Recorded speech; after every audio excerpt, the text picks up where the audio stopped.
என்ன வேணும்? Good chutney. Chutney. Hey! Thanks sir. Chutney எங்க மேன் வைக்கிற? எங்க வைக்கணும்? இட்லிக்கு பக்கத்துலாண்ட வைக்கணும் ஃபுல். அவ்வளவுதானே, வச்சிட்டேன். ஹாய் ஃப்ரெண்ட்ஸ், ஹோட்டலில் செய்கிற மாதிரி சுவையான தேங்காய் சட்னி எப்படி பண்ணுறதுன்னு சொல்லி பார்க்கலாம். இப்போது கொஞ்சோண்டு உடச்சக்கடலை எடுத்துக்கோங்க. இப்போது கொஞ்சோண்டு தேங்காவை நறுக்கி வச்சுக்கோங்க. அப்புறமா 3 சின்ன வெங்காயம் எடுத்துக்கோங்க. அப்புறமா 3-4 பல் பூண்டு எடுத்துக்கோங்க. 3 பச்சை மிளகாய் எடுத்துக்கோங்க. கொஞ்சோண்டு கருவேப்பிலை எடுத்துக்கோங்க. சின்ன வெங்காயம் ஆட் பண்ணுறதுனால ஹோட்டலில் பண்ணுற டேஸ்ட் வரும். உடச்சக்கடலையில் கொஞ்சோண்டு கல்லுப்பு ஆட் பண்ணிக்கோங்க. இப்போது இது எல்லாத்தையும் மிக்சியில் போட்டு நல்லா அரைச்சிக்கோங்க.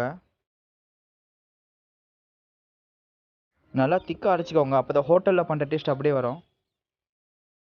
இப்போது கடாயில் எண்ணெய் ஊற்றி எண்ணெய் சூடான அப்புறமா கடுகு, உளுத்தம்பருப்பு, கருவேப்பிலை போட்டு தாளிச்சிக்கோங்க. தாளிச்சதை தேங்காய் சட்னி ஆட் பண்ணிக்கோங்க. இப்போது டேஸ்டியான ஹோட்டலில் செய்கிற மாதிரி தேங்காய் சட்னி ரெடி ஆச்சு. இந்த தேங்காய் சட்னி நம்ம இட்லியோடையும் தோசையோடையும் தொட்டு சாப்பிட்டா செம்ம டேஸ்டியாக இருக்கும். நான் தேங்காய் சட்னியை சேமியா கிச்சடியோட ட்ரை பண்ணி பார்த்தேன். டேஸ்ட்டு செம்ம சூப்பராக இருக்குது சாப்பிட்றதுக்கு. உங்களை யாருக்காச்சும் தேங்காய் சட்னி ஃபேவரட் டிஷ்ஷாக இருந்தால் எங்கள் சேனலில் கீழே கமெண்ட் பண்ணுங்கள். அப்படியே லைக் பட்டன் தட்டிட்டு போங்க. ஓடியா சப்ஸ்கிரைப் பண்ண ஓடியா.